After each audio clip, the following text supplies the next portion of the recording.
and then the base schematic philosophy. And then into the second week, you get into more specialty stuff where it's, third down, red zone, 2-minute, goal line, short yardage. And then from here, later on, we've got a few more days of camp. Then we'll move into Oregon. So it's all in phases, and there's a lot put on them in terms of schematically. But the big thing is it always reverts back to those principles of a relentless effort, physical, mental toughness, tackling. Now, that's been a little bit different this year in terms of we've got a really mature group. In terms of there's several guys in that room that's been here through the whole thing. Marlon, Derek, Nick, Denson, Daniel Thomas, JD, Javaris Davis. There's a pretty good group. And then that next group of KJ Britt, Chandler Wooten, there's a group of those guys that, they've been here. This is their third year in it. So that's been very beneficial. Now the young guys, it's still a work in progress. It's going to be a work in progress because they struggle mentally with the installation, the volume compared to what they, and then the fact of a college fall camp being distinctly different from maybe what they did.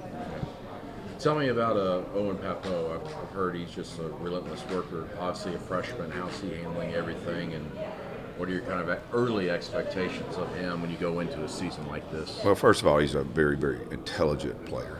Second is he's got a high skill set. And Owen is a guy, too, that, came in and was in spring. So this is his third time in the installation, and he's only been here since January. He had the spring installation, then he had our summer installation that we do, and now he had the fall installation. So he's been through 3 installations and been here since January. So, and he's a smart guy. So, he's got an opportunity to help us in a major way. The way he is, he's a downhill guy, but he can go in coverage. He's a physical guy in the box, but he's also a very, very fluid in space, quick, has good instincts, feels concepts, understands concepts, knows where the stress point in the defense is. He's a smart guy, but he also has the tools to.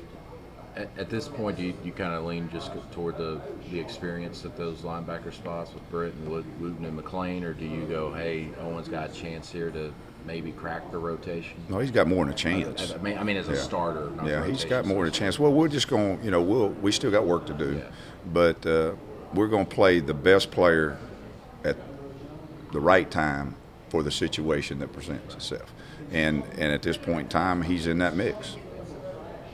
So tell me about the defensive tackle spot next to Derek. I know we've been hearing about Nick Coe working some there, Tyrone Truesdale, of course. Right. Is Tyrone stepped up at all at that spot for you? Well, he's still learning he's still learning, and he's still developing.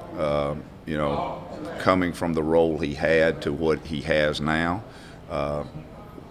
Connus and Newkirk's injury put a lot on him. At some point in time, we're going to get those guys back, so that'll help take some off of him in the process. Until that happens, we can move guys around, like you said. We've got guys who can play multiple positions and cross-train. So, but he himself, he's still, Coach G is really good. Coach Garner's really good at developing defensive linemen. I think that's proven. He's still a work in progress, but he has a skill set to help us.